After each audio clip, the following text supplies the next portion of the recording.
UAP, unidentified anomalous phenomenon. Are they extraterrestrial, interdimensional, time travelers in origin, or are they simply a result of top-secret military projects, false flag alien invasions, PSYOP, drones, or other human-made aircraft? Join the discussion now on UAP Crossfire.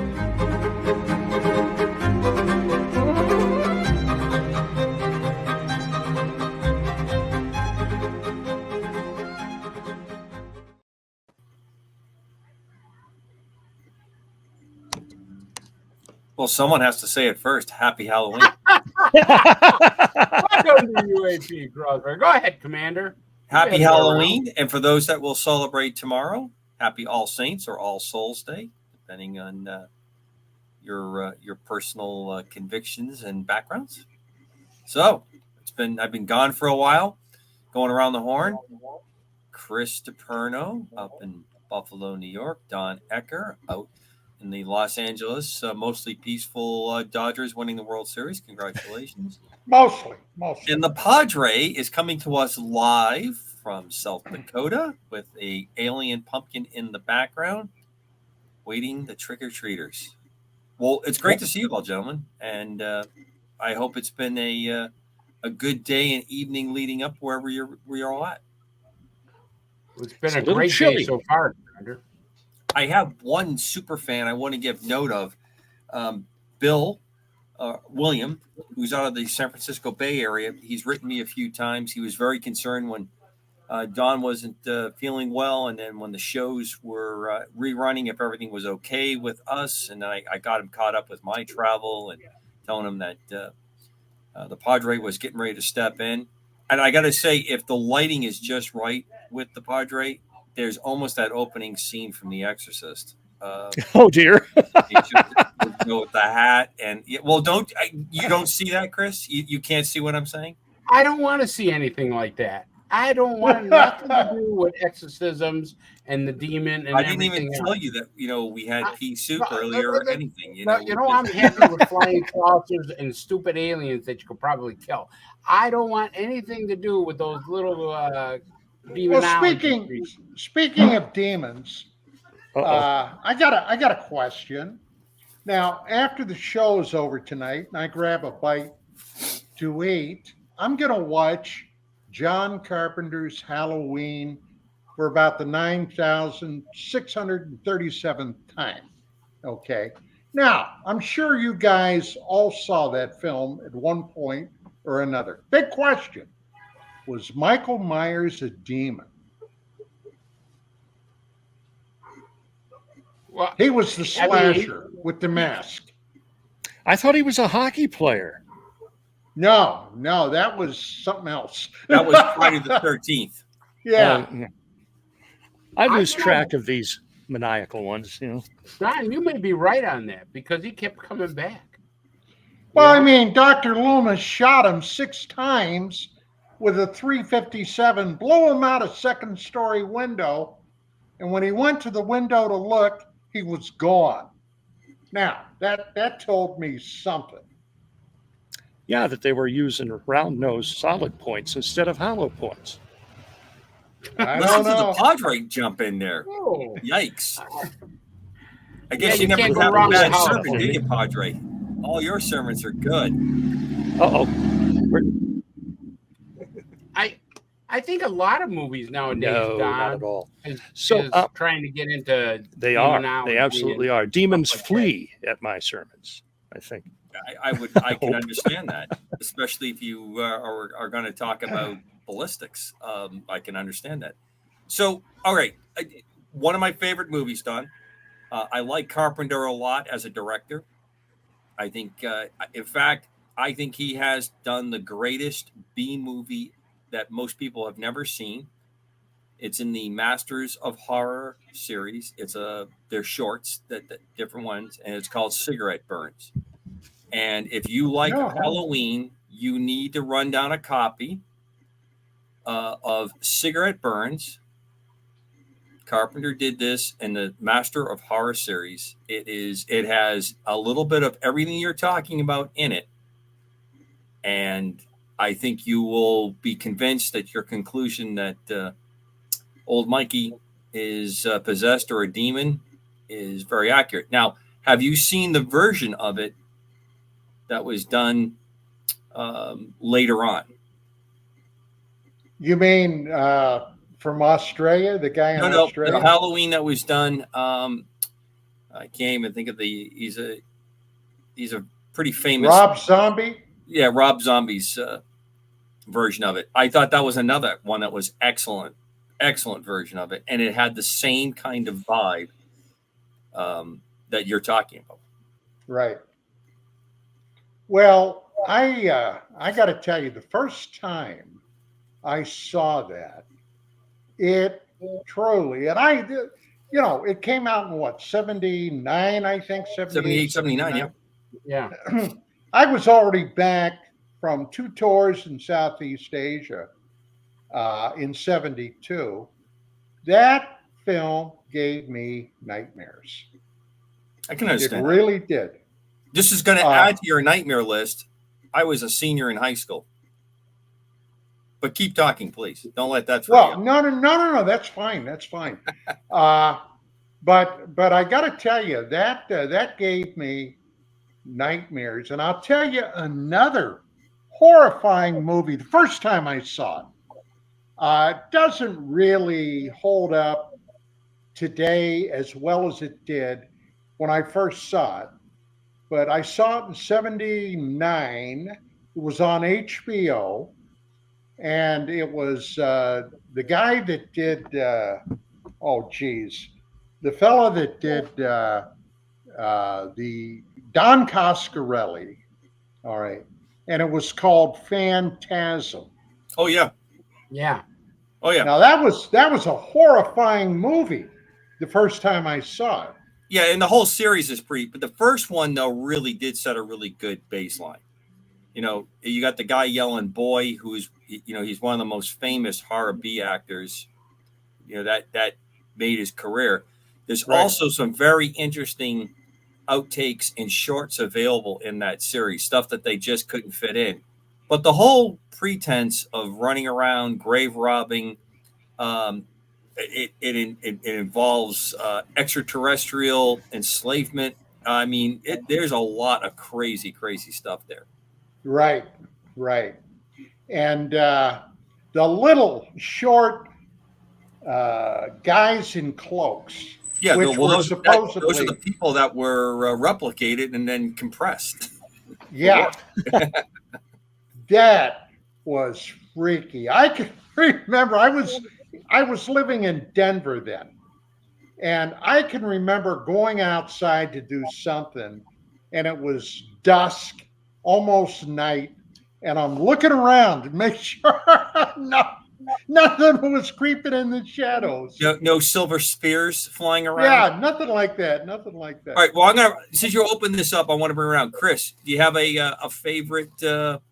I do. I saw it once, and I'll tell you a whole story about this. I saw it once. I'll never watch it again, and the reason I'll never watch it again is because of a murder case I was working on. So I saw The Exorcist, which it's my same thing with my wife. Seen it once, doesn't want to see it again. Doesn't want to see it again. I won't.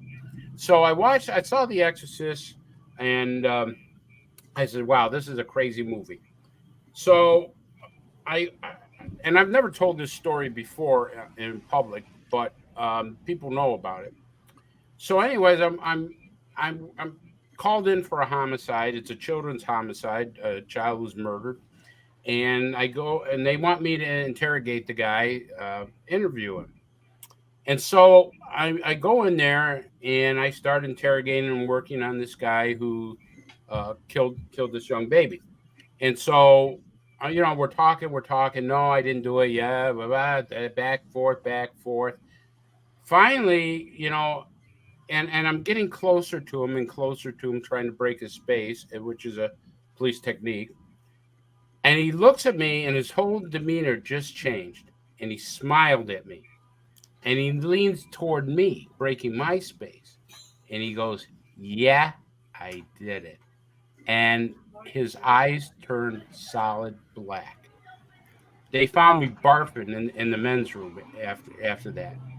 Will not watch anything with demons anymore because and I'm telling you that it for just that split second to see his face, to look at that and to watch his eyes absolutely turn black, I realized how much evil there is in the world, and I said I'm not watching that movie again and stuff because when you see something like that, it's just crazy.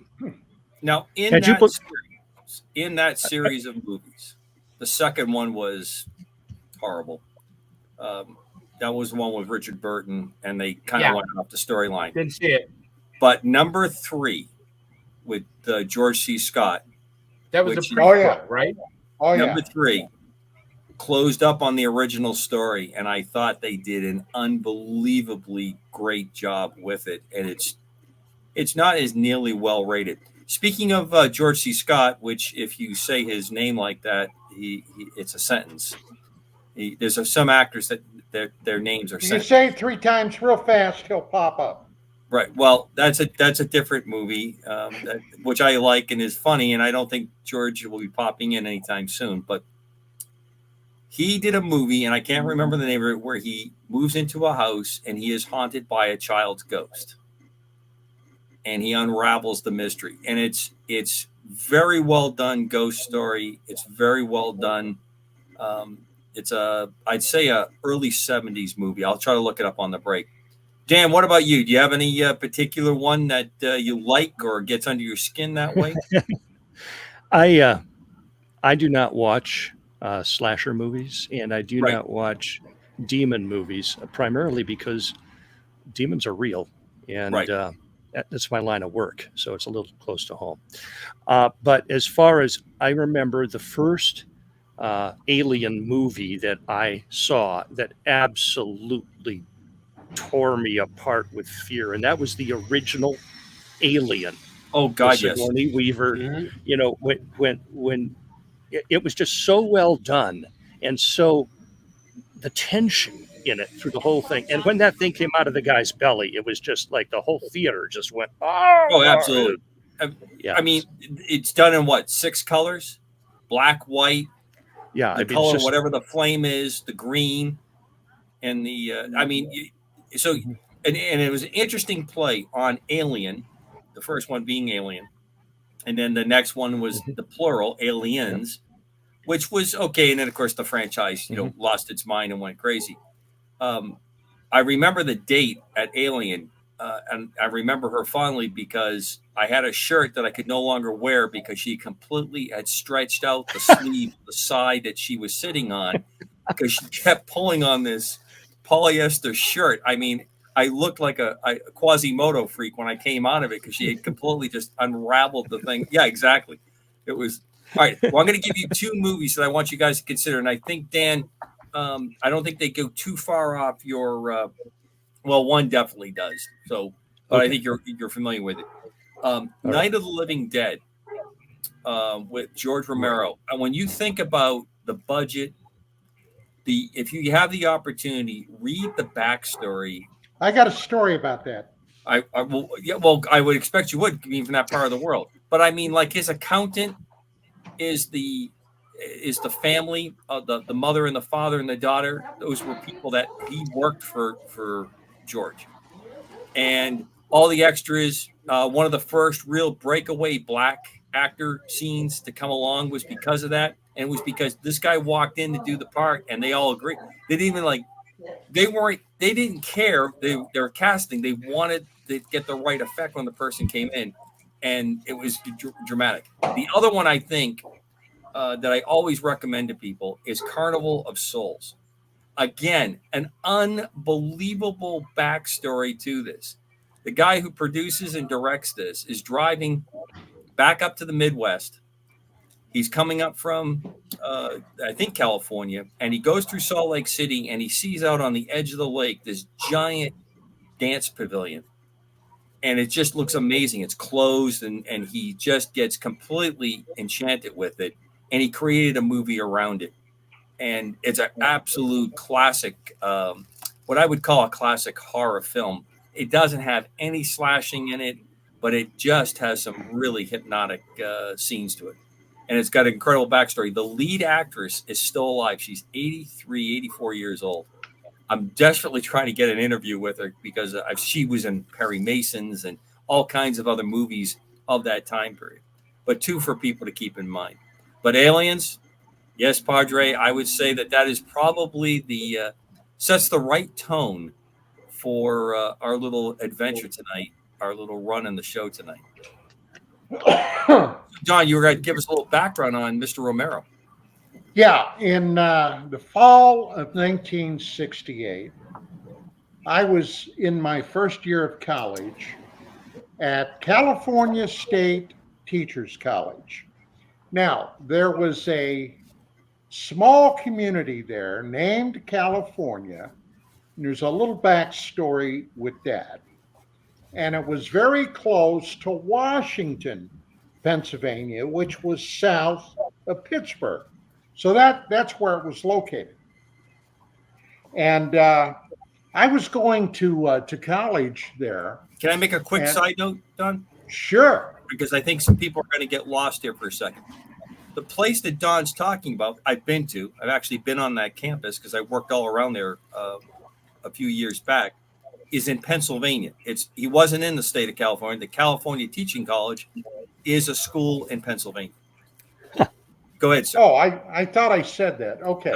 It sounded like you had gone to California for California Teaching School, which would have explained a lot. But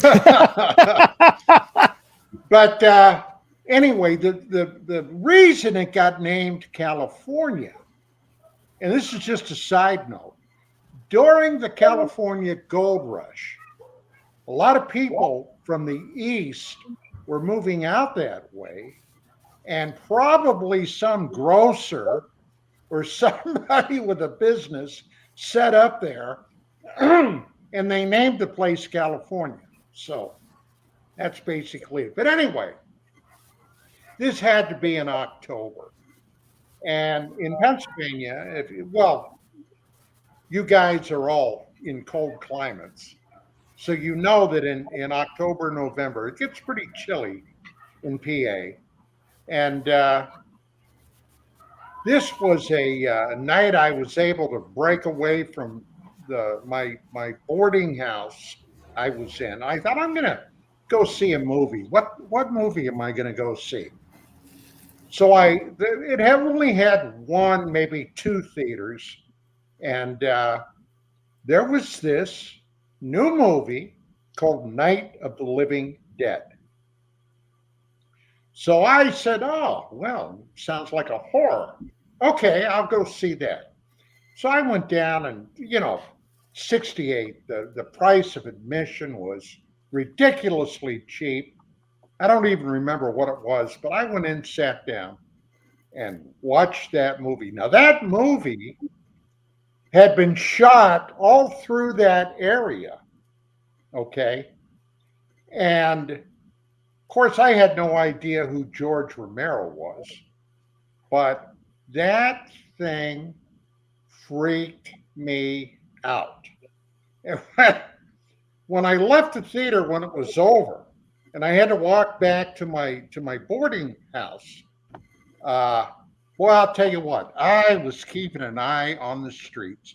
That thing was so, they shot it not even on a shoestring. They must have spent $35, $36 to film that movie. But my God, black and white. The angles, and those zombies, huh? Yep. The angles that he shoots it at, the looking ups, the looking downs. Right. Those zombies were, the one thing that really got to me was the main female, Barbara. Okay. They're coming to get you, Bob. They're coming to get you, Barbara. And, oh, Johnny, stop it. And her brother getting brained by that zombie, her trying to get away. When she finally finds the farmhouse, okay, she's practically catonic, and it hit all the right buttons. Let me tell you what. And then there's Johnny in that scene when she gets pulled out. Johnny's in the midst of all the other zombies. Yep. The ultimate sibling, I'm going to get you, sis. Yep. You know, Commander, they didn't call them zombies in that movie. They called them ghouls, I believe, right? Yes, and the undead. Right. The undead And the guy who ghouls. plays the part of the major, I believe, was the guy who ran a used car lot in Pittsburgh. They even had my hometown mentioned in one of the news broadcasts. Yeah. Altoona, PA. Yeah. So I guess that's why it hit so close. I thought that was a great movie. To me, it's an extremely creepy and well done movie. And I love the fact that people do stuff and do it at under production value and make it go. And I think the part that was in black and white, I think it makes it absolutely better. Absolutely. You know? And the way they did the horror scenes is that you don't see, because they didn't have the ability to do the special effects. So your imagination is always 100 times worse, especially if you're getting wrapped around your axle watching a scene going on. I think that's one of the reasons that Alien screwed so many of us up, because as Padre said, when the alien birthed through the guy's chest, you kind of first see it from the alien's birthing perspective. Everybody's standing there covered with blood. Then it starts making the noise and you get to see the whole thing moving around. But again, they still made it look like a normal birth, like you're in like an OR. The way the camera goes around it completely freaks you out. And then you're going, oh, this isn't good. I mean, there's nothing good about coming out of this. And of course, wasn't E.T. not that far down the road, right? I mean, Alien, I think, precedes E.T. by only a couple years. You know, the good Alien, the happy Alien. And another one that's an offshoot of Night of the Living Dead was Z-Wars with Brad Pitt. I don't know if you saw that one. Yeah. Z-Wars. And that has a lot of dramatic effects to it because, I mean, it was shot really well. And it was scary because they kind of put like realistic things within there. What could happen if such a virus, took off?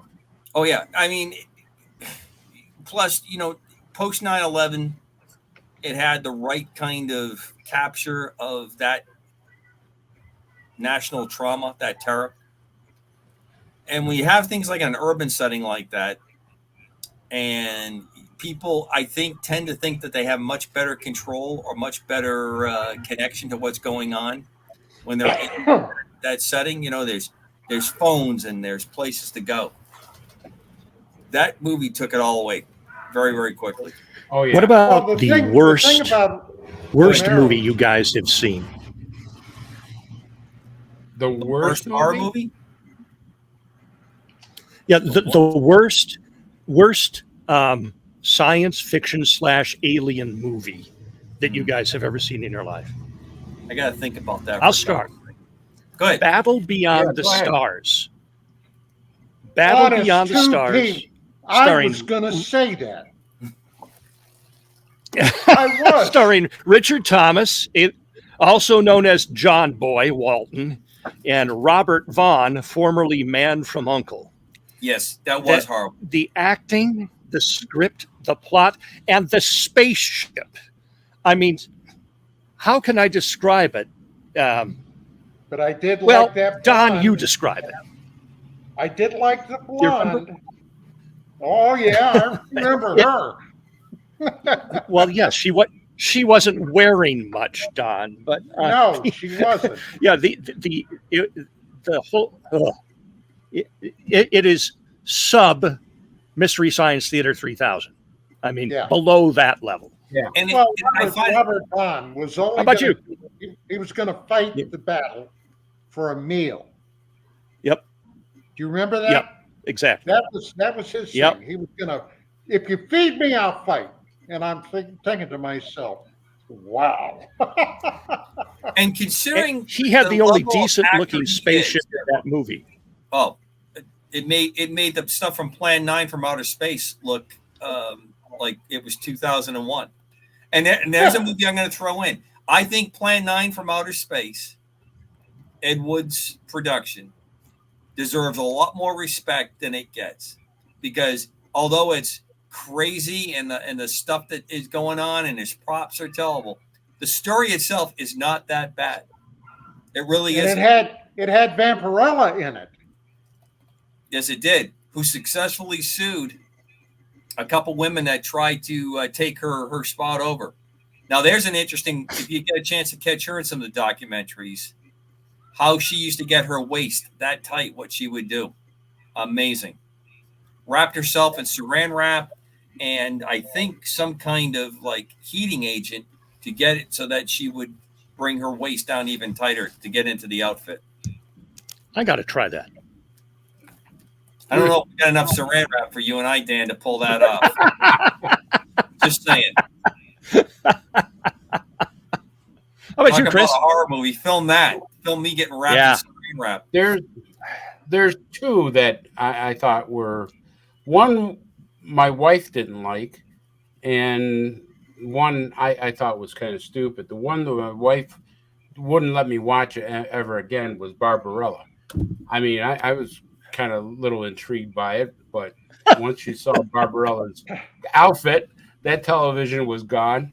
You know, click, somehow the plug got taken care of with that. But the other movie, I thought, it just because some of these black and white movies were great, but the acting was horrible. It was The Creature from the Black Lagoon. Oh, yeah. You gotta laugh. You gotta laugh. The girl is standing there, but she's not running. She's not doing anything. Okay, take me. I am kind of a deal. And you're sitting there going, man, God, you know, they could have made a great movie out of this, and the acting was just horrible. I mean, the creature didn't even look. I mean, come on, some guy in a rubber suit is what it pretty much was. I mean, it didn't even look realistic, but it was fun to watch. You know, if you had nothing else better to watch on a Saturday night, you know, The Creature from the Black Lagoon. So, what's your reaction to the the classic start of Frankenstein and then Bride of Frankenstein? I loved Frankenstein. I wasn't crazy about The Bride of Frankenstein. I think some movies like that, once you hit that one, the sequels just get worse. Well, to be fair, then I suspect that you probably have not read Mary Shelley's book, because the two movies basically close about 2/3 of the book out. What's missing is the last part where the monster goes to the Arctic regions and is creating a huge race of monsters. He's reproducing himself, and the doctor has to battle with him at the end. But the bride part was part of the payback that he worked out with the doctor. So the two movies together cover about 2/3 of the book. The book is probably one of the most important books you would ever read in college. If you can tell people that have read it and that are in technology and people who haven't, because if you read it, it tells a pretty serious story that when we start playing God, we're asking for some real trouble. Oh yeah, I agree. It's just that The Bride of Frankenstein, the movie, you just can't get serious about a girl that looks like she stuck her finger in a light socket. You know, I mean, that hairdo. I mean, come on. You look at that and you go, whoa. You know, maybe if I had a 6-pack of beer, I might date her, but I wouldn't think about it. I wouldn't think about it sober. I look forward to the emails that this show's going to generate. I can already tell. When I only want the truth, right? When I was about 7 years old, I saw The Thing from Another World for the first time on television. Great movie. That movie absolutely scarred me for life. I mean, and what's funny is that the monster, James Arness, wasn't even on screen for more than 5 minutes. Okay, total. But that was something. And in 82, I went to see John Carpenter's remake of the thing. Mm-hmm. And first off, have any of you guys ever read the short story that this movie came from? Yes. Campbell's Who Goes There? Okay. Now that was, and it was in the 30s when it was written. That is a very freaky. And the original thing had nothing to do with Campbell's book other than they were in the Arctic and they found a flying saucer and they Nice found look. this creature. Nice look. I haven't seen The Mask in like ages. Good night to The Mask. That was beautiful. Yeah. But John Carpenter's The Thing, that was a brilliant film. I don't know how you guys feel about that. I thought he did a masterful job. Obviously the first thing, the Arctic with the vegetable that's going to drink our blood to move forward. I think, Don, you're the one that said a few years back that scene where they're on the ice and they all stretch out and they're looking down and they, and the guy who plays the part of the reporter, he's just classic. He whistles and is like, "Holy cow! We finally got one." Yeah. And of course, we do what we do, right? We put explosive charges and we blow everything the kingdom come. But that set an incredible mark. But what Carpenter does is he takes that story and he wraps it around probably 6-7 different subplots. And to this day, you can go to chat rooms right now. There is a chat room cooking right now, arguing out, did the monster die? Was Kurt Russell the monster? Was Giles the monster at the end? Did the monster die? Did they die? It was just a brilliantly done movie. Even the hokey kind of Carpenter gag things that he does, he did brilliantly in that movie. When the head sprouts out the legs and walks away like a spider, and the guy goes, "What the F?" It was such a natural reaction. What's next? Yeah, I think you're right about that, Commander, because it kind of leaves you in mystery whether the monster was killed or not, because it could take anybody's shape. And there was one part of the movie where they're actually testing people, sticking heat into their blood, right, and stuff. But I actually got to agree with Don. I thought the original was just awesome, The Thing, because one thing is that the good guy, the monster's killed at the end by electricity. But here's the fascinating part about it. If you look at that story and you look at some of the UFO stories that we get now, which people talk about with cattle mutilations and stuff. Remember, this was years and years and years ago about an alien that drinks blood. So what do we have years later? We have cattle that supposedly are taken by aliens and all their blood is gone. So you look at the correlation. I love to look at correlations from movies that are made years ago. Then all of a sudden, we see certain things that are taking place. And I thought that movie was well done. I thought the acting was great in it. And, it was one of those things where you kind of get worried and say, well, maybe they are drinking blood, kind of a deal. They're using it for something. Margaret Sheridan, who starred in that movie, is the love interest of the captain. I can't think of his name now.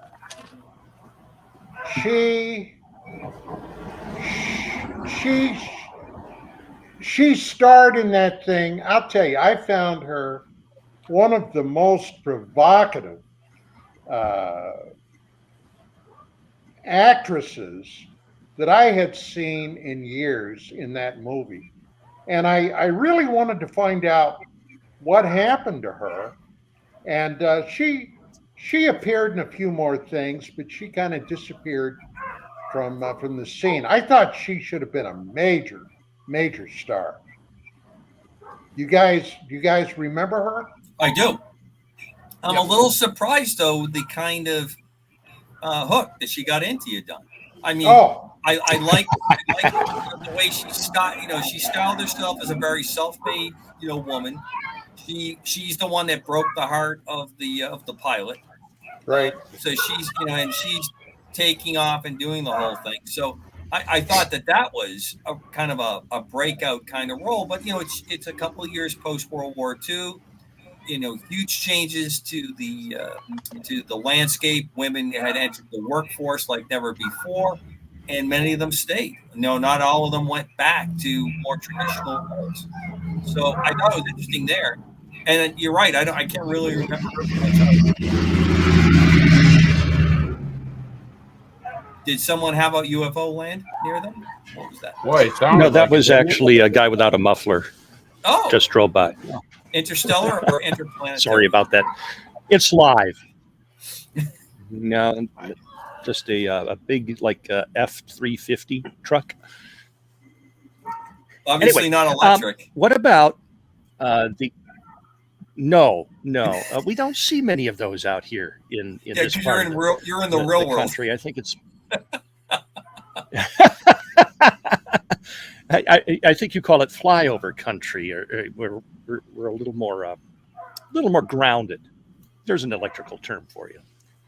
So when we're talking about science fiction and movies, what about science fiction monsters? I'm wondering if each of you would share what to you, because you've been doing this way longer than I have, like decades longer. What is the most terrifying UAP report that you have investigated or looked into? You mean for real? For real? This is for real. Yeah, the most terrifying UAP report. I would say mine would be the Lake Champlain case. The Lake Champlain Tell us case. about it.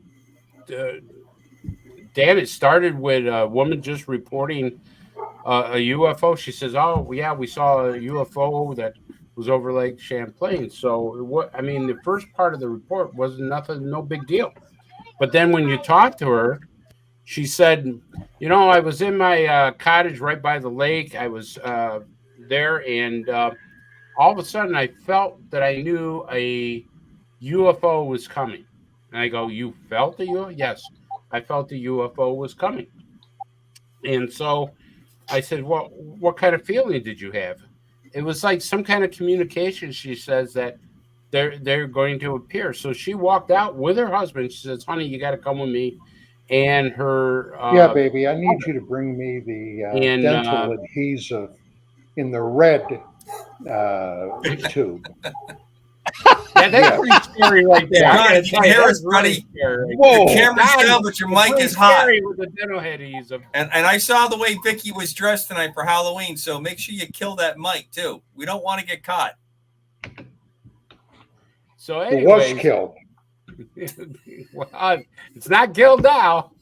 That was scary. How's that as a story? Anyways, so in talking to this lady, we got an idea that she was telling the truth because she actually sent us pictures.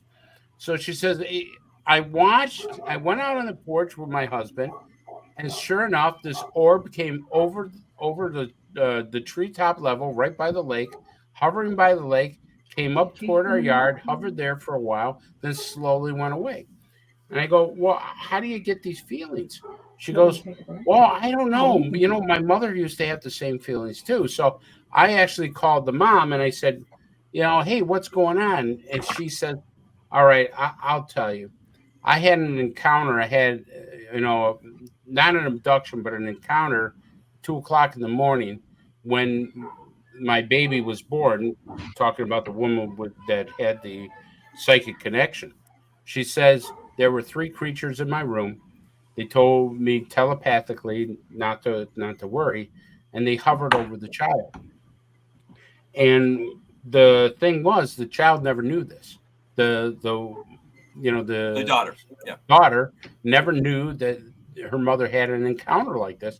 And all this time, she was getting messages. She was getting dreams. She says, "Chris, I've never dreamed about nuclear war. I'm getting these dreams about horrific nuclear war. Everything's devastated, and I can't stop dreaming about it. It's not like I want to dream about it, but all of a sudden, and they're vivid. They're very vivid dreams." And so that was one of the things that we thought was a legitimate encounter and stuff, because the pictures were real. We had them analyzed and stuff. And the other, just want to briefly mention this because, Don and I have always talked about mutilation cases, but human mutilations. And this one lady talked about being abducted on a UFO, and she was taken into a room, and there were all kinds of human body parts within the room. Ooh. And she says, "Chris, I wasn't dreaming. It was very livid, specific of human body parts all over this room." And so those 2 stories really stuck with me.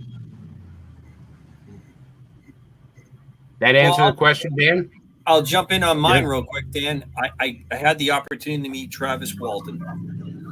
Oh, yeah. His description of what he went through is one of the, well, you can tell by my reaction. I find it to be bone chilling because he is such a reasonable guy. And the reason I say reasonable, he's the type of guy you're sitting and talking with. He's traumatized, and I've been around enough people with PTSD, and that that he experienced something. Mm-hmm. The other part that I take, my wife was with me at one of the conferences we were at that he was attending at, and a big shout out to Sue Spooler, who puts the New England UFO conference up every year. She even did it during COVID. She pulled that up. Amazing local show with incredible outreach. That's where Travis and I met the first time. And she, my wife, had a very positive reaction to him as well. And she's not one that is openly, I would say, as interested in this. In fact, she's like you, Dan. She likes to avoid a lot of the situations that would pull you into that kind of stuff. So, but the portrayal of what went on with him and his retelling of that one definitely, to me, seems to be one of the more difficult alien encounters. And in that same vein, there are now a number of support groups that are out there working with people that have had these experiences or claim that they've had these experiences. I take most people at face value, and it's amazing when you realize the level of what these people have been through on the psychological and sometimes the physical.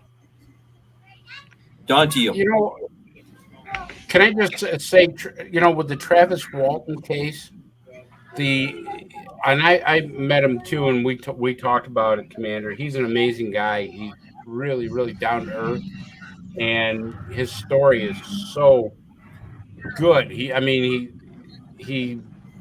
tells it where you can understand everything about what happened to him. And I will say that's one story that everybody disagreed with until they started finding out that the seduction phenomenon is real.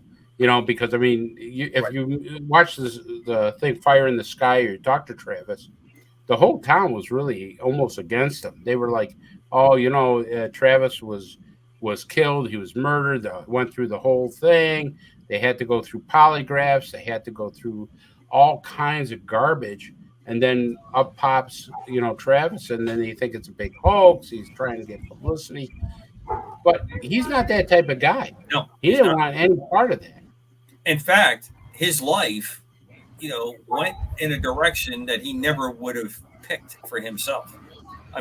He's put himself back together. I think he's a fantastic person, but Trick or treat. I don't think anybody would pick that way that he went forward. The other part, Chris, and you and John both as law enforcement officers, when you see and hear what his friends that were with him said they saw, and how they were worried that they were being for murder. Sure. Trick or treat. So yeah, I mean, the thing was that as a homicide investigator, I mean, the last thing you're going to think about is a person being abducted by aliens. You're going to go out there. But here's the amazing thing from everything I've read about it. There was really no evidence of anything. There was no evidence of a fight, which that's what they first thought, that one of the people killed them. There was no evidence of an accident where they maybe panicked or, discarded the body. Bloodhound, they brought dogs out there. Bloodhounds couldn't find anything. So, I mean, when it comes to a case like that, there's always some evidence. If it's, a homicide or assault or something, there's always some evidence. You just have to look for it. But in this case, there was nothing. And I don't know if you knew it, Commander. He's had 2 encounters. Yes. He had another one. And that one he doesn't talk about at all. And so I'm not going to go into it because, I mean, for, out of respect for him. But he has told people he's had 2 encounters. He had another encounter after that one. So, I mean, you get guys like Travis Walt, and you give guys like Terry Lovelace, who has an amazing abduction story. And then he was tortured by the U.S. Air Force. I don't know if you know the I had him as a guest on my show. Terry's a really super guy. Yeah, I mean, here's an incredible guy. He's the lawyer for the state of Maine. He's was the assistant attorney general for the Samoan Islands. He's got, law credentials up the wazoo. And I mean, this guy is a really straightforward guy, and he's in the Air Force, and he gets abducted by a person who pretty much knows they're going to get abducted. He brings them out there with the idea that both of them are going to get abducted. And then he had radiation burns all over his body. He was in the hospital. But what they did to him afterwards, the OSI went after him like there was no tomorrow. They threatened him because they thought he took pictures. They tried to drug him up to see what he knew. I mean, it's an incredible. Terry Lovelace is an incredible story of how devious the military or government will go to make this whole UFO phenomenon secret. I mean, what they did to him was just a travesty. I think for me, one of the most terrifying things about the whole UAP subject is the investigations, what people go through, how, strange people show up, how they have their mail gone through, their garbage gone through. They have, they're put under a microscope, all in the name of, we don't know what, national security.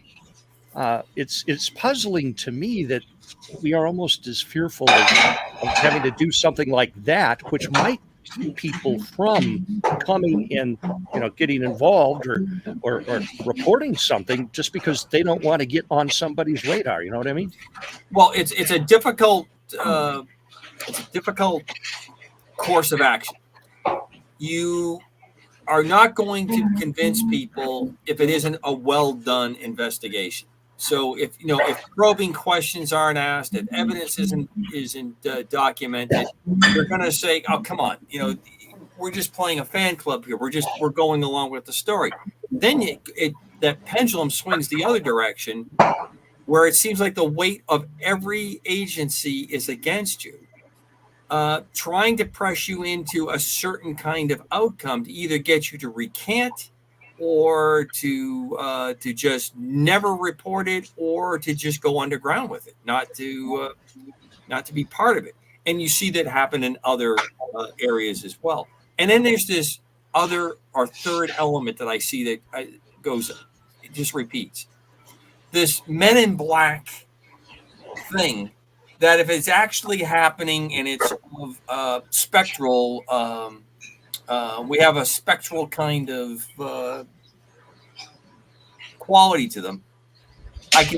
I can tell just by some of the reports that I read, we're emulating that with non-spectral, non-ET type people who are just playing that part, that are showing up dressed that way, acting that way, as part of the game, part of the way it works. So yeah, Audrey, you're absolutely correct. We have a pattern that goes through here where it's not even trying to prove or gather information. It seems like you have to dig yourself up. And it's distressing to me, because who are these people? What are they trying to do? Is it purely an intimidation game, or in the case that you were talking about, Commander, where they appear to be emulating the more spectral entities? Are they role playing something, hoping that the mind of the person they're interviewing is going to go to that other more fearful place? What do you think? Well, if you take Don's theory, this makes sense. That if you have a very limited access to what is actually happening, you're going to have playbooks, you're going to have SOP that you're going to carry out, that you're going to conduct. And I think that that's where that fits. So, sure, if are we learning from the actual, the people that are presenting this way? Maybe so. Don? Yeah, there are actually two cases that bothered me quite a bit. And as a matter of fact, today, Halloween, October 31st, it was 42 years ago today that two cattle mutilations occurred. This was in Idaho. I got the call to go out and take a look at the crime scene the next day, November 1st. And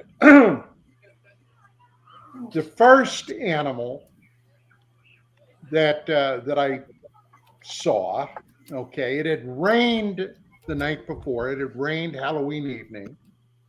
And I get out there in the morning, and here was this animal, approximately, I'm going to say 35 yards from the guy. It was a farmer, rancher, from his house. He had a couple of dogs. He was married, had several kids.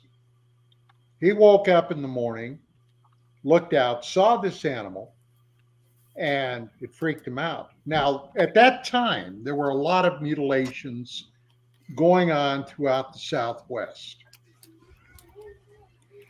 I knew very little about cattle mutilations at that point. I went out and I looked at the animal.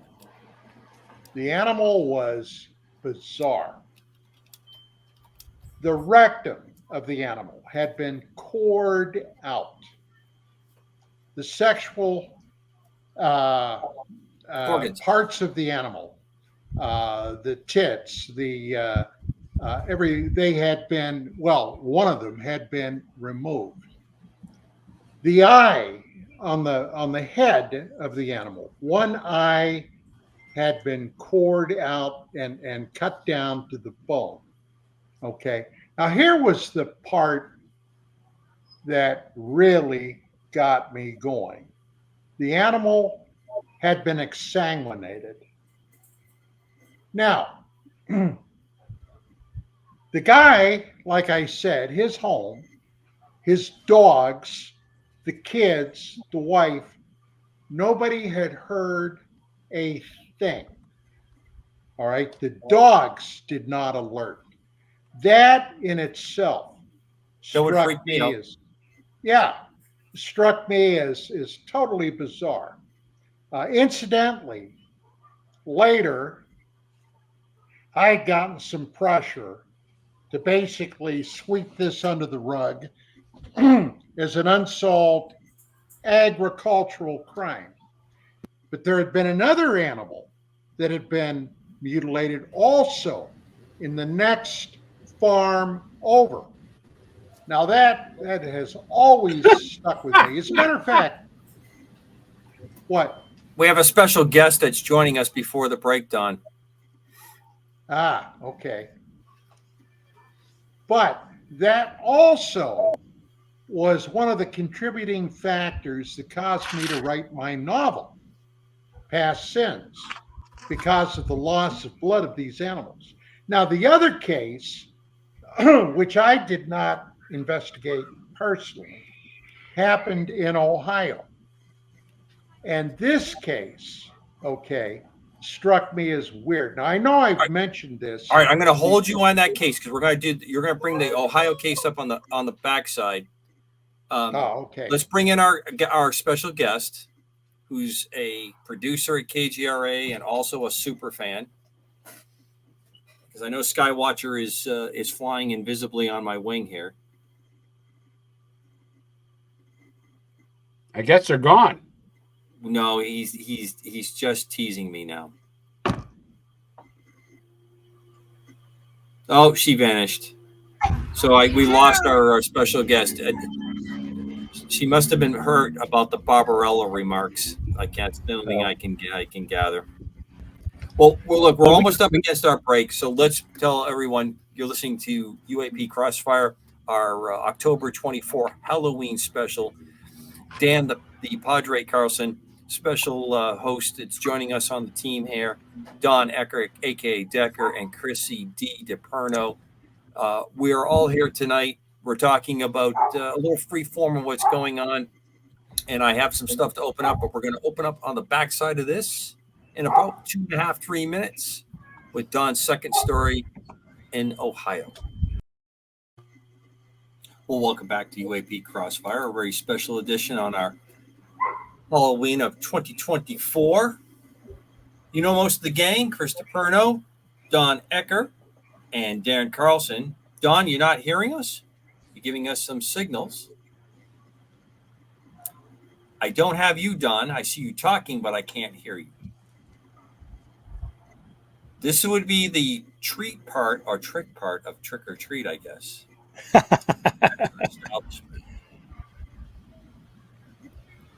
right, we'll wait till Don breaks in. I have something I want to throw with you guys. Don, leave and then come back on is the instructions from our eminent producer.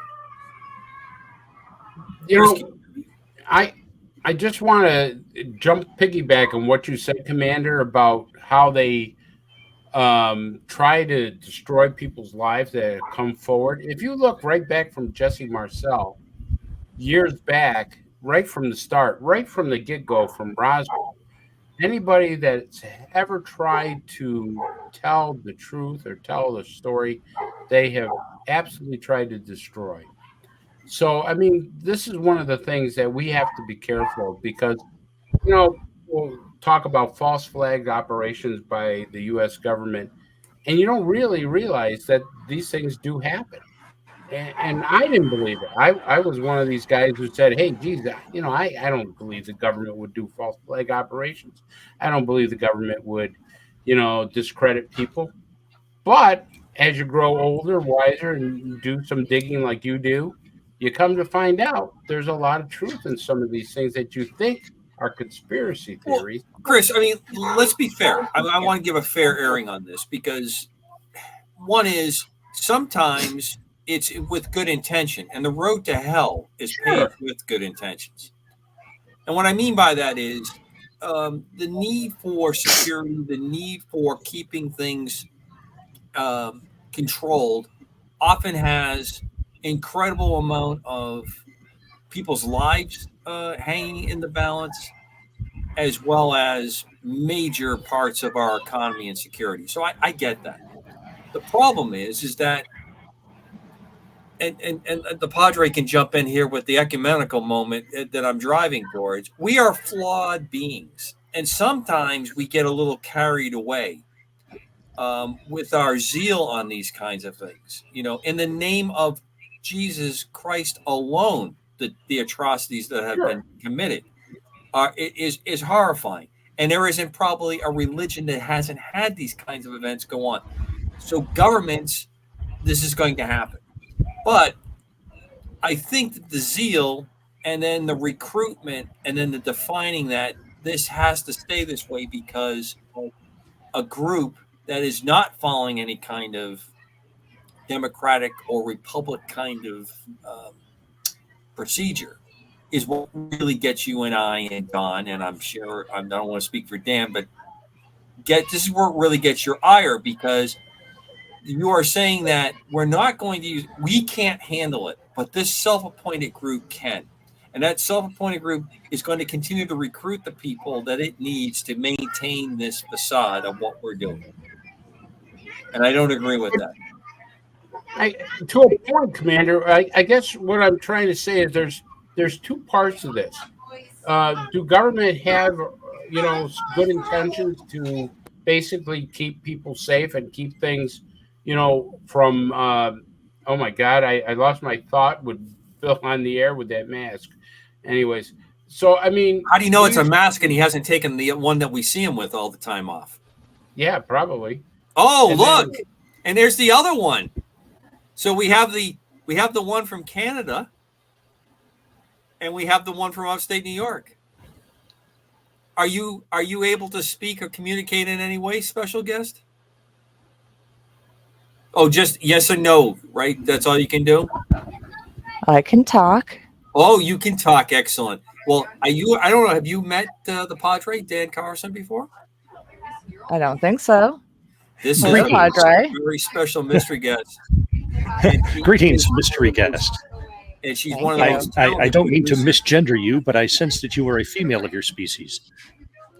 The spirit inside is. Well, yes. welcome. It's nice to have you here at UAP Crossfire. Thank you. She's a marionette. Happy Halloween, everybody. Happy Halloween. Oh, how are things in your part of the globe, my dear? Very well. Happy Halloween to you as well. Happy Halloween. And how is the marionette's mother? Is she as well? Tell her I don't know if we're doing cosplay or not. Oh, well. Have you been trick-or-treating?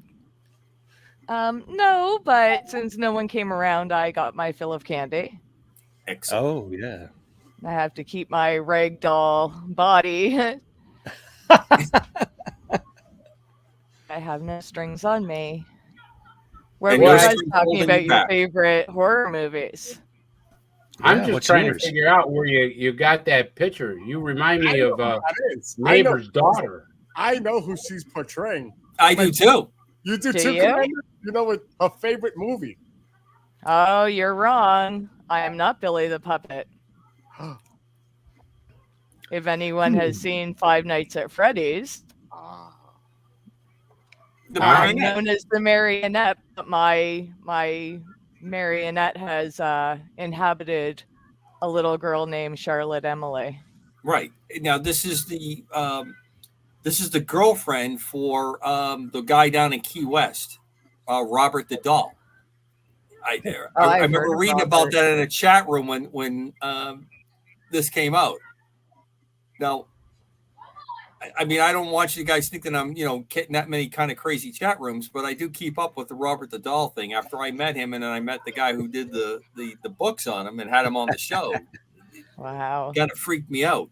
Well, as long as Annabelle doesn't come after me in a jealous rage. There you go. I think Annabelle's more of a West Coast kind of girl. I think she's more of a West Coast kind of girl. Oh, okay. I give gifts and give life. That's my job. Excellent. Yeah. Well, Amanda, you do a tremendous job here for Chris's show. Oh yeah, Amanda! You didn't know that was Amanda? The big reveal. Yes, I did. But you got to act a little bit, right? If I said hi, Amanda, would that have spoiled everything? Well, Amanda, happy Halloween. Happy Halloween. I didn't mean to crash the show. Please forgive me, Padre. I just wanted to say happy Halloween and enjoy the rest of the night, everybody. It's been ages since I talked to you. Yeah, well, I know. I love your glasses. So fitting for the show topic. But I'm just about to run my own Halloween show over at Art Radio, so I will leave you guys be. Sorry, Padre, I didn't mean to crash the show. I don't want to take time away from the guests, but it's once a year, and we gotta be kids at heart, right? Absolutely, that's right. Oh, absolutely. Okay. Be well, and give our best to Ron and the gang at ERT Radio. Thank you. I will. And all your listeners, happy Halloween. Be safe out there. Bye. You too. Bye. Bye. That was fun. So, yeah, she's a great producer. Does a great job, and I love working with her. She's a fantastic. Very music talented as well. Has an incredible talent for music. So let me bring something up while you guys are working on some stuff here. Give me a second. Okay, Chris, I was wondering, as we're on that subject, have you ever been, when you were out investigating something, someone comes to you and said, back off? Oh yeah. Oh yeah. Yeah, well, how do you handle that? It wasn't so much as back off as it was, we want to know what you know. Oh. And how did you handle it? Because I got a call from Homeland Security one fine morning. They drove from New York City to Buffalo to interview me for 5 hours. My wife would go, "Who's that guy at the door that just drove through a snowstorm?" And he legitimately was. And, his, I won't mention his name or anything. I have too much respect for him. He's a great guy. But, the government has ideas of looking at this because there's things that are going on, of course, that we don't know about. And one of the things that Tucker Carlson brought up was that people who have encounters are having physical injuries. Now, how do we know this? Well, because the government went to a guy by the name of Gary Nolan, one of the most brilliant scientists we have. He runs Stanford University's lab. He holds patents and everything else, and he's just brilliant. So the government goes and gives them a bunch of MRIs and says, hey, these are pilots and these are other people who've encountered unidentified UAPs or UFOs. I still like to use the old term. And tell us what's wrong. And he looks at them and he says, they have white spots in the brain, layperson's term. They have white spots in the brain. They've been injured. And, it looks like something similar to Havana syndrome, which Havana syndrome, we do know Havana syndrome is caused by either a microwave or some kind of frequency wave that can injure the brain. And the Russians had developed that years and years and years ago, used it at American embassies. And during the Obama administration, it came up in Cuba, hence the name Havana syndrome. So he says there's a very similar pattern. So the idea was there a telepathy type of frequency that we're not able to receive without it damaging us? Because, as I said, pilots who've got too close to crafts, there's an airman who's got a disability because of his touching a craft and everything. And so certain government agencies want to know more and more about this because they now deem it a threat. That's the new vanilla word of the day, threat. You could see it used all the time. A threat to what? Threat to our airspace, threat to our military, threat to why we can't have another $1 billion studying this. Well, it's always going to come down to it's going to be a threat to our security. Now, Don, can you hear us? Looks like Don's popping in and out. He's having difficulties. This is what happens when your team wins the World Series. Everything just is upsetty spaghetti for a couple of days until everything just goes to hell. So I'm going to ask you, gentlemen, a question. Commander, a question for you. All right. I'd like you to give me the number one state as of last year per capita, per population with UFO, UAP sightings. Padre, you're first. Capita. What state? I think I know this one. Well, you're a bit of a ringer in this, but it's an interesting way that they did this tabulation. What do you think, Padre? Take a guess. You got 50 choices. Okay. I will tell you the District of Columbia, Puerto Rico, Guam, and the other possessions are not on the list.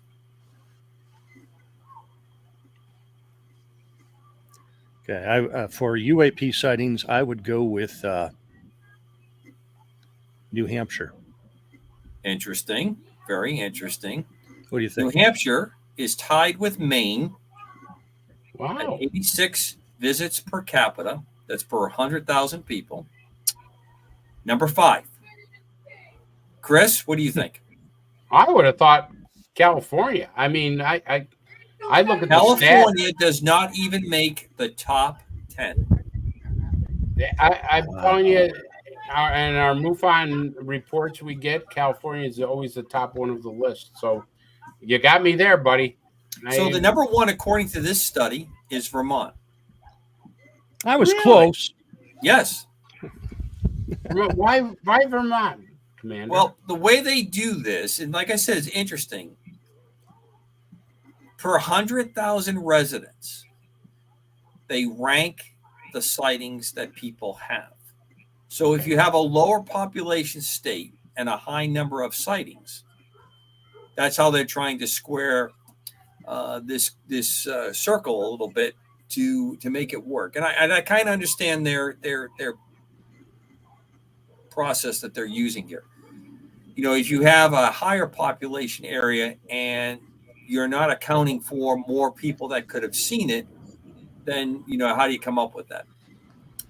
There's other ways I think you could also work this out. You know, land mass, you know, the physical, you know, square mileage, the square area kind of thing. But Vermont, number one. Number two, Washington State. Number three, Montana. And those are all 90 or greater. Is that because it's just a low population? Right. And so if you have, you're going to get a higher quality score if you have sightings reported and your population is low.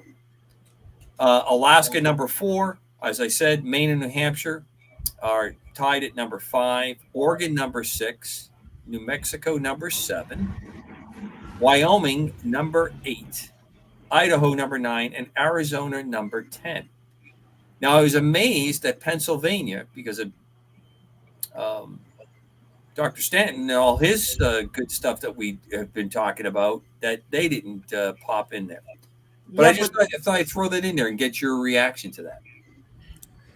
Montana, I understand. Go ahead, Dan. I was just saying, Montana and Wyoming, I understand. I'm very close to the border of both right here. And I know that we have some military test ranges that exist in the southeastern corner of Montana. And I also know that testing is done across Wyoming. And so what we have is perhaps a potential for misidentification of experimental military aircraft. I know that the guys out of Ellsworth used to go up. Ellsworth is the Air Force Base at Rapid City. Would go up into southeastern Montana and practice low-level, high-speed runs. And people, I don't think, realize just how much open and empty space there is out here. The county next to ours is larger than the state of Rhode Island, and so we have entire counties as big as some eastern states. And I used to have friends that, well, I still do have friends that were in law enforcement, county sheriff's offices. You know, you've got maybe 10 or 12 guys on duty at the most on any night, and they're covering areas the size of entire states. And there's a lot that goes on out in the prairies that people will never hear about, never see, never know about, unless, you know, something brings it to light. That's why police, for instance, out here really rely on hunters, because we go out into these remote areas and oftentimes will uncover evidence of criminal activity and report it in that they can't cover because of their limited resources that they have. So they're grateful when we find something. A lot of bodies are discovered that way by hunters, for instance. Right. Yeah, that's absolutely true. I think that the facts that you gave are interesting to me, Commander, because being the state director of New York for MUFON, I get a monthly report of how many sightings we had, and the most reported sightings are either California, Florida, or even Arizona. Arizona has a good amount. So you see, New York is probably around number 5 as far as our reports go. But per capita, like you say, we've never broken it down that way, and that's interesting. But I will tell you, like Dan said, a lot of the reports, and I don't know why, but a lot of the reports now, we believe, not all of them, but we believe are a lot of military aircraft that are now flying. Sure. Because I've kind of looked at, there's a website or a YouTube page where a person puts out all the military flights that are going on. And I can't believe the amount, I never knew this before, but the amount of military flights that are happening in a 24-hour period is astronomical. I mean, just the amazing amount of planes that are military, not commercial, but just military. It's unbelievable. And Chris, that's the stuff that's showing up on schedules. Right. Can you imagine what's not showing up? So I think I've shared this with you guys in the past. In different contract ops that I've worked, and I'm not flying anything sexy. These days, I'm in a very, very simple aircraft. It does sexy, but it's not sexy. And what I mean by that is I can simulate on board this aircraft a lot of other things. We carry gear that for a very, very low cost per hour to have us go out there and do that with, without toot my own horn, pretty experienced guy flying, very experienced guy or gal in the back running the gear. We can do and simulate everything from fighter, bomber aircraft to unmanned aircraft for people on the ground that are either using the asset to surveil something or using the asset for a simulated attack. One of the things I've enjoyed over the years is that when I get done flying a couple nights, say in a week-long process that we're doing this, I'll get online and start checking places that people report. MUFON's a place that I'll go look. I'll look at other areas, especially regional reports, to see how well we're doing our job if we're trying to cloak our, in some instances, with a lot of preparation and a lot of okays, we will not fly with the traditional flashing lights on, with the traditional gear. We'll go into a range area that the FAA air traffic control will keep other aircraft out of, because we are trying not to be easily visibly seen or electronically seen. Now, again, aircraft I'm flying is not super good at the stealth. I'd give anything to have a real true stealth capability, but it's interesting to see when local people report our activity. And I think you can imagine when a lot of it comes on. We're offshore someplace, we're coming back to the coast. Once we leave a range activity like Dan was talking about, hey, all that stuff's got to come on. The lights all come back on. The electronic signal goes out, and then we sequence in like regular traffic to anybody else, and we go to a base. And most of the places I recover to are not military bases. They're usually civilian bases because they are in close proximity to where we need to be for ranges, and it's much easier for us to get in and get out of there. And we don't attract a lot of attention. You put a civilian airplane on a military base, it attracts attention. You put it on a civilian airfield, it's just another airplane with an interesting paint job on it. And of course, people come over and ask you, and then they want to know what you're up to, kind of stuff. So I want to ask you a question, Commander, because I'm dying to ask this, because I'm very scared of flying. I will not get on a plane. Don't want any part of it. I've jumped out of planes. I've jumped out of helicopters. But, I always had a rope or something to attach me where I know I'm going to be fairly safe. But I won't fly on a commercial plane. I drove 3 days to Texas just to go to a conference. As a pilot, how do you feel about getting on a commercial plane? I hate it. With you not at the stick? I hate it. Chris. I thought you would. Chris, when I make my trips out to Oklahoma, Texas, Florida, North Carolina, I drive. Okay? I drive or I fly myself. Okay? Now, there's a couple of reasons. One is I can bring my favorite libations in large numbers in the trunk of that car. And I have a reputation of checking into different places along this great country of ours with a new whiskey find that everyone enjoys and is happy to see Commander Cobra on that account. That's one. Two, it's very much like a doctor who's gotten hurt and has to go to the emergency room for treatment. That's how I feel when I'm sitting in an airplane. So when I have to get on an airplane, like I do now for the next few months, every couple of weeks, I'm on a plane, and some of it's international. I don't like it at all. Now, partially it's a control issue, and partially it is I just do not like sitting in the back. And then there's other parts of it. I hate the whole experience of flying, what it once was and what it is now. It's horrible. It's not fun. Quite honestly, I find nicer people when I take a bus or a train as compared to what I see on the airlines. I was always curious to ask you that question because I hate flying, and it's the same reason as you. I'm not in control of it. I don't even like my wife driving the car. And I used to have a partner when I was in police work. I never let him drive the car. I let him drive the car once. I wanted to go in the back seat and hide. I mean, talk about violating every vehicle and traffic law in the world. So Skywatcher just put a question into the chat that I gotta answer on air here.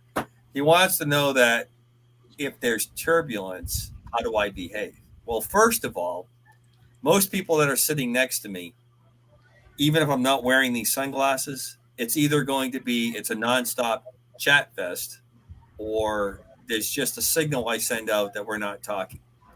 Now, sometimes it's reading material that I take, just certain like the books we were talking about before we came on air tonight that I'll take, and then that will separate it. But when I'm in the seat of the airplane, I am ready for the plane to flip over.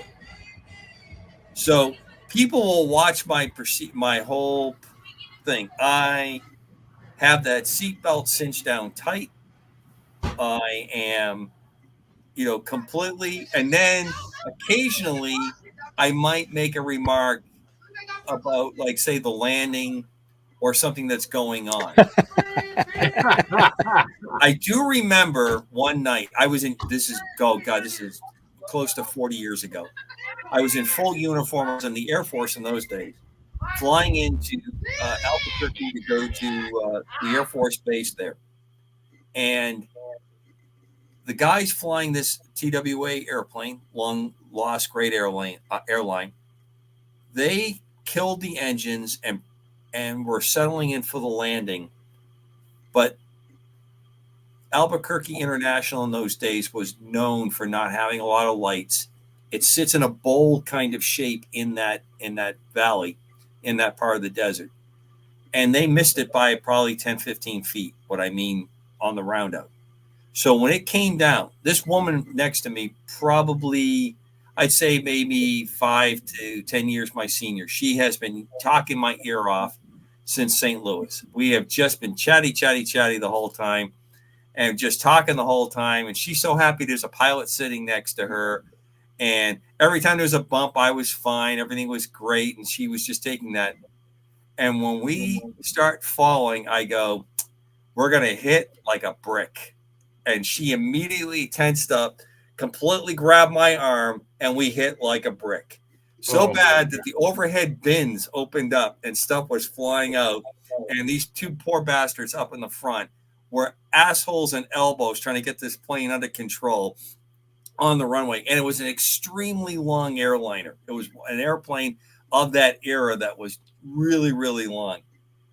And I remember that, how sometimes they'll open the cockpit door. Sure. And, they're waiting there. These guys disappeared out of the plane. They were down at baggage claim, and you could see people just looking over at them like, are those the guys? Are those the guys that just landed us here? Like I says, I would rather take a train or something like that. But I just wanted to ask you that question because it's just like anybody else who's a professional. A lot of them don't like to, do have somebody else do their job that they're trained to do. Like, Hey Dan, like any sightings of ETs for chocolate and candies tonight? You know, I've been keeping an eye out, and I haven't seen any aliens. I had people dressed as stick figures come by, Yes. and that was rather intriguing. Yes. Dan, what's the best costume you've seen so far? I would say the guy in the mask. Yeah, the guy who did Yeah, the mask he was great. for the movie The Mask. I thought Yeah. and his body movements were excellent. Let me ask you something, Commander.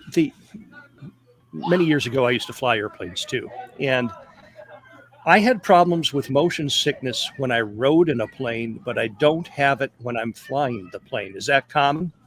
Yeah, that happens a lot, and I think I got to tell you, as an instructor, my couple tours as an instructor, especially in the primary jet, when you're teaching somebody to fly aerobatics, and you're desperately waiting for them to put the input in, because a lot of times, as an instructor, you kind of keep your hands. They call it a defensive position. You want to get your hands by the stick and the throttle control. Your feet may be lightly riding, but you don't want to be on there while the student is trying to do the maneuver.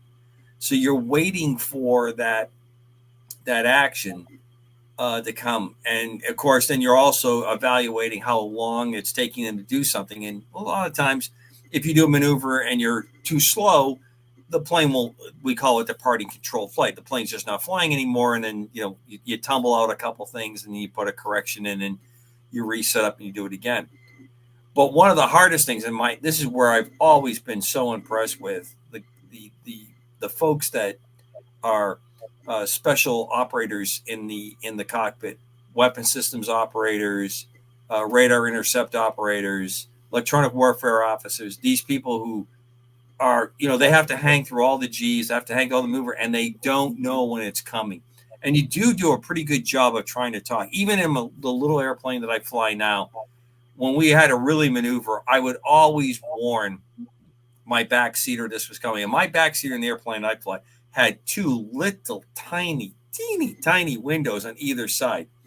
So they were inducing discomfort. It would be better to have nothing. And a lot of the younger folks that I got towards the end of my time in Iraq were sensor operators that had flown the Predator, but they flew it from a trailer. They flew it from a van. They weren't physically flying the airplane.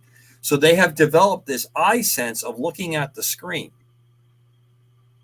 but they didn't have the body sense of what their brain was interpreting and what they were doing. So they knew that when the Predator would roll and come into a position, they knew they had to do stuff with the sensor to keep the sensor lined up to do their mission. But now they're feeling it on their body in a way. So one gal that I have, I'll never forget her. Her call sign is Cher. I gave it to her. She looked like Cher. Super, super good. They really were all were. I never did I have a bad backseater. And she had a lot of trouble in the back being comfortable. Once she really got into work and we got busy, she was fine. But she was constantly eating dry cereal. She would get these remember the little boxes of cereal? Well, yeah. Yep. So she's constantly eating cereal because it would keep her stomach acid down. And like I said, when she really got into the job, she was fine. Then she'd start to feel nauseous afterwards. One would come on. Mm-hmm. Well, we caught an exceptionally bad night. We saw a guy shooting mortars. Any other night, it would have been easy to get F-16s, F-15s, Apache helicopters. Nobody's around. And I have two Iraqi policemen holding down these guys that have shot these mortars off into our base. And these are two guys. This is, the partners out there with no backup. And now all the local neighbors are coming out, explaining that they are good boys and they're just part of the Rocket Model Club. And they didn't mean anything when they shot the mortars into our base. And they're surrounding these guys. And I can see this. It's at night. I can see this like I'm looking at you two right now.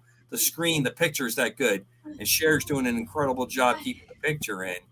And I can't get anybody on the radio to come in, and I don't want to drop a bomb.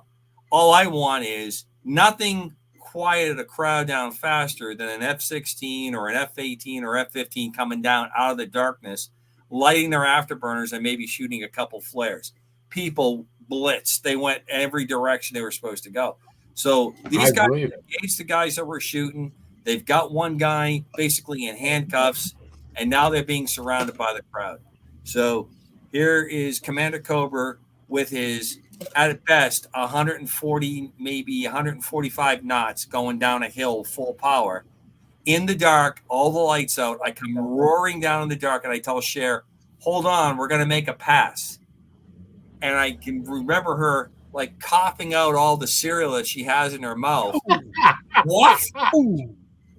And we come down, and as we come down over the top, I throw every light that I have on this plane on, okay? I mean, the wing lights, the landing lights, the little lights on the front, the flashers, everything. And everybody, of course, they scatter because they have no idea. They could hear it, but they could really see it in the dark because the planes were painted pretty good color. And, of course, I throw all the lights off, and now I try to disappear in the darkness. Like I told you, climbing out, the best I was probably doing was 100 knots, 90 knots. That would be maybe 100 miles per hour. Nothing. I mean, if somebody wanted to ventilate us, they would have got it. But that gave us maybe 2 minutes while they all dispersed. And then my Apache brothers and sisters showed up. And when they show up and the wop wop of the Apache shows up, nobody wants to play around because they're right on top. And then what we call the QRF, the Quick Reaction Force, got there. But Cher and a number of them super good in the back. And it is miserable, Dan. I it took a long time to get over not feeling discomfort when someone else is flying the airplane. I feel better. Of course, they don't know if you're like an. What's that? I just want to ask Commander one last question about flying. What's the favorite plane that you ever flew? Oh, favorite plane. It's really hard to give you an answer. So I have to qualify it. The plane that I was probably the very best in, the absolute best in, would have been the T-34, the Navy's primary trainer in those days. I flew it a lot. I flew it very intensely for 4 years, usually 5-6 days a week. We flew on weekends quite a bit if we wanted to do that. And because I was instructing, I really knew all the limits of that airplane. And I'm not a really, really great pilot. I'm really good at learning what I have to do to do the right stuff. Right. So I'm not naturally gifted like a lot of folks that I've met along the way are. I had to work at it. But that airplane is a great love. The A4, the training version, the TA4, I didn't fly it nearly as much, but an absolutely phenomenal aircraft. I've been for those listeners who I was just saying, for those listeners who might not be able to put a visual on that, the A4 is the aircraft that Tom Cruise is dogfighting in the dogfight scenes in the first Top Gun movie, right, out in the desert when they're doing the red flag. Not the supposed MiG, but the black jets that Jester and Viper fly at Top Gun at the school. That's the A4. A4, sweet plane. I had some time in the F-16, absolutely phenomenal airplane. F-15, absolutely phenomenal airplane. Big heartfelt to the F-18. I think probably one of the finest jets we've ever produced in this country. Phenomenal airplane. Got to fly those three. Wonderful airplanes. I got to fly the X-49, which has a very special place in my heart because it's really the only true X plane I will ever fly in my career. And that was a compound helicopter designed to go for a helicopter very, very fast and maneuver very, very well. So I've been really, really blessed. You guys have seen that little scene flying the Augusta 109, which was the MH-68 in the Coast Guard. In fact, I'm wearing a T-shirt, in the Augusta 109 T-shirt. I'm wearing it tonight. If you go to Bad Boys 2, Billy's got it up on YouTube. If you Google Commander Cobra, Bad Boys 2, you'll see the scene where the final scenes that made the movie. Phenomenally good helicopter. So it's really hard for me, but I have to say, the plane that I've spent the most time in, and I did it after I retired from the military, is the Skymaster, the 337 Skymaster. I can pull down a model. Hold on 1 second. Yeah. Interesting stuff. Yeah. Do you have any time? What's that? Do you have any time behind us? Do you have any time behind a stick there, Chris? Do you fly at all? I absolutely do not. I've jumped out of them. I've repelled out of helicopters. I've jumped out of planes, but I never flew one. Oh, look at that. What's that one? Yeah. That's the Skymaster, the push-pull Skymaster. Was that called the Bird Dog in Vietnam? No, the old one's the Bird Dog. This is the Super Skymaster in Vietnam. This is the plane that replaced the Skymaster. 2 engines, one in the front, one in the back of the fuselage. It's got the twin boom tail, and they're still flying, and I'm still flying them today. What are they used for, Commander? What would you use a plane like that for? Well, what would you use a plane like that for?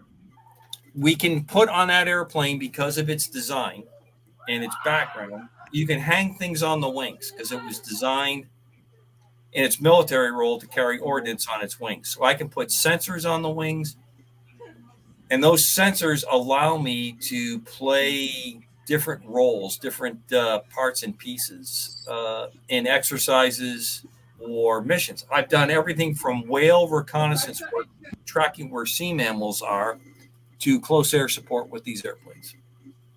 Wow. It's an interesting community. It's our interesting community around this airplane. Since you brought it up, you did bring it up. This is Commander Cobra, one of the pilots right here. Oh, that's the gunner. That's the gunner. That's me in the second helicopter. Miami Harbor. Stop that boat. So that's you in the second one? Yes, I'm flying the wing. That's correct. Oh, right there. The one in the back. Correct. Oh, that is so cool. And that's my voice. You'll hear my voice. I do all the radio calls. Really? Oh, shit, I have a face for radio, and I ended up on the cutting ring.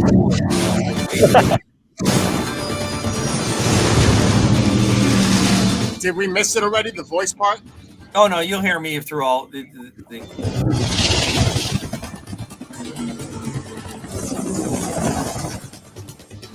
probably one of the greatest pilots ever. Two of the greatest pilots ever are in this movie as well. One of them is in that white helicopter. Steve Gavin sadly passed away about 15 years ago. He is one of the greatest stunt pilots ever. He's a Vietnam era veteran. That's him in that helicopter you see right off the back of the boat flying with Will Smith. There he is right there. Wow. And the guy who's doing the filming from the fourth helicopter that you don't see, Alan Perwin, is probably the second greatest I've ever seen fly airplanes and helicopters.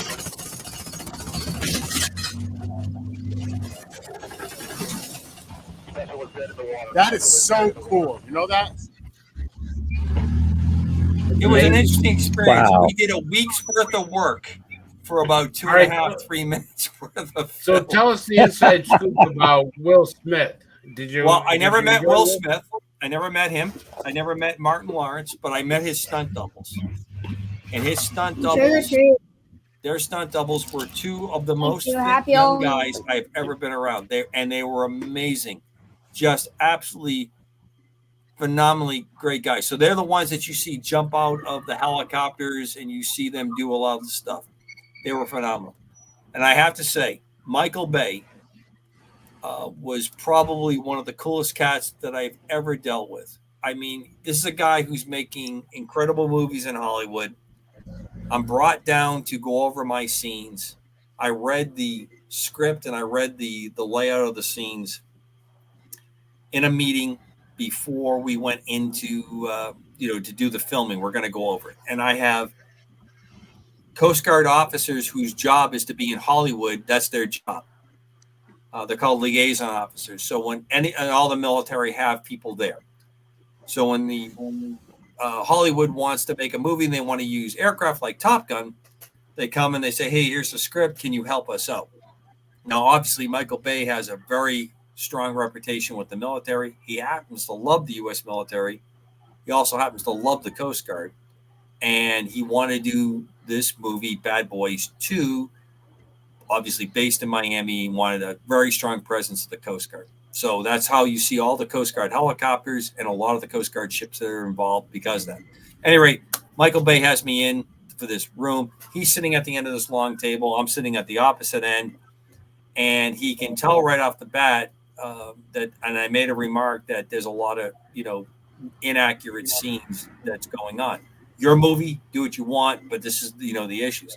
And I guess in the world of Hollywood, you don't have guys like me come in and talking and talk to Michael Bay and tell him, this is screwed up. He goes, well, what do you mean? I said, look, I'm not upset with you or other directors that do these kinds of movies.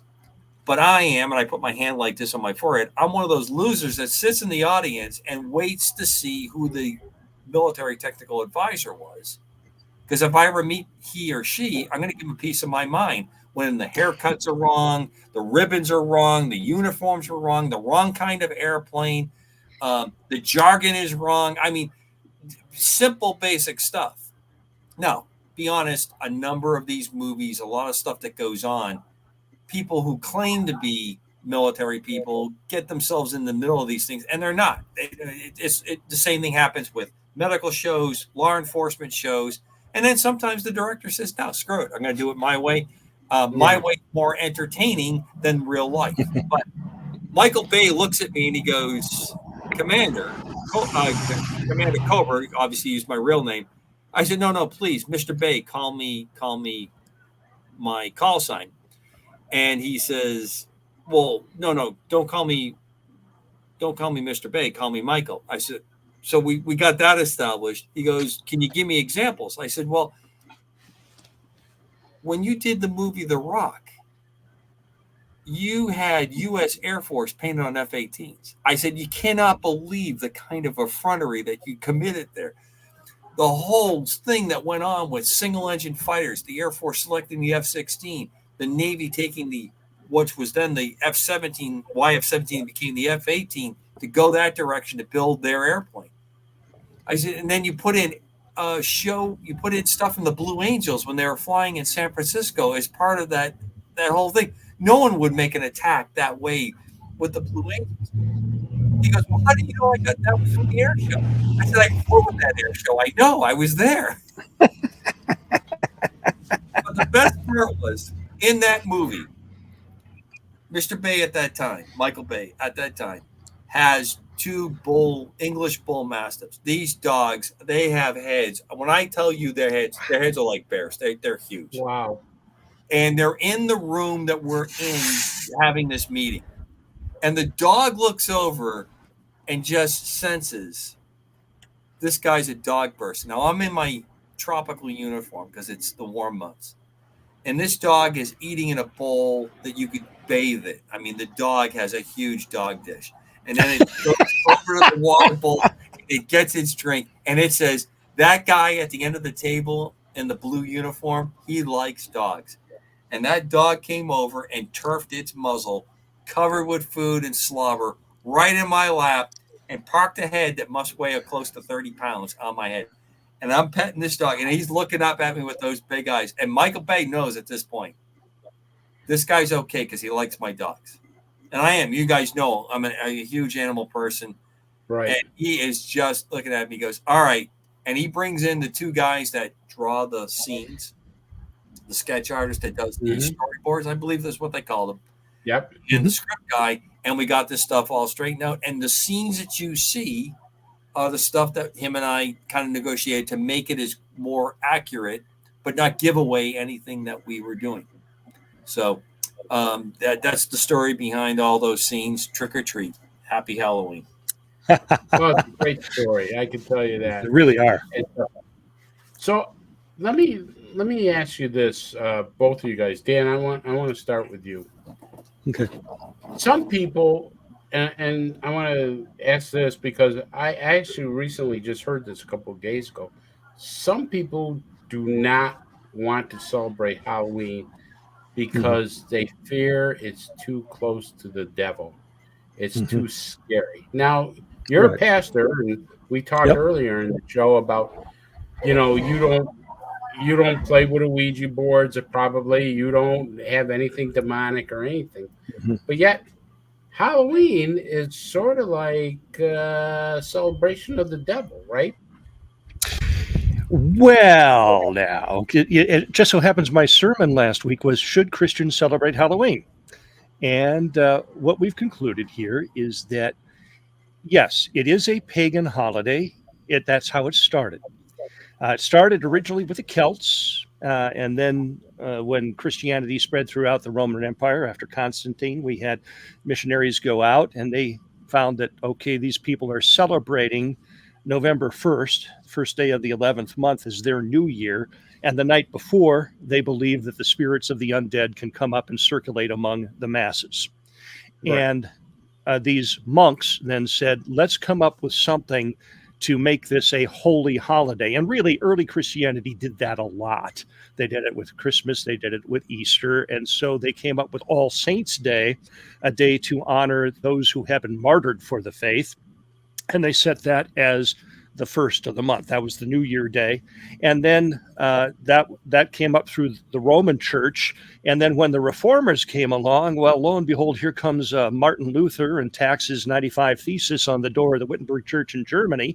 And so October 31st became Reformation Day. And so we have all this convergence of holidays going on. Well, like America typically does with most holidays, it commercialized the Halloween holiday, because originally what these Celts would do to keep these spirits at bay is they would set sweets out in baskets on the front stoop. And, they get up in the morning, ooh, some of the sweets are gone. Somebody must have come in the night. Maybe it was one of those spirits. And so that's sort of a tradition perpetuated over the years and found its way into our putting sweets out, and trick-or-treaters, and they dress up as whatever it is they want to dress up as. It all comes down to, what are you intending to do in your heart on that day? It is a high holy day for some of the more occult belief systems. The witches and the Satanists celebrate on Halloween night. Some of them, not all, but some do some pretty unspeakable things on that night. So it's up to the individual person, I teach this, to what are you doing in your heart? What are you trying to do with this holiday? So you can take part, in my opinion, if you wish, but I also encourage those who are people of faith, don't wear a costume in which you identify as something that isn't consistent with what you believe. So I would say discourage a little girl in my fellowship from going as a witch and suggest another costume idea. Or a French maid. Which, right. I touched on that too. Well, let's touched on that. Well, Chris, you laugh. No, I know, we are destroying what we grew up in the 50s, 60s, and 70s, what Halloween was. I mean, right. Batman, Superman, right? Yep. Cowboys, Supergirl, cheerleader, doctor. I remember plumber. And I remember dressing up one year, trying, we tried the creativity thing. My buddy dressing up as Fat Albert. Today, that would be like, crossing a Rubicon that can't be crossed anymore. We loved the show. I mean, we that was the whole reason that he did what he was doing. It wasn't to appropriate anything incorrectly. Mm-hmm. But now you may have noticed tonight I am dressed in a costume that would absolutely terrify half of this country.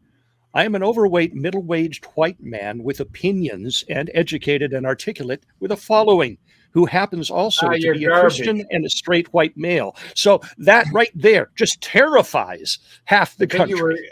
I think your nickname was Garbage, from what I heard from somebody.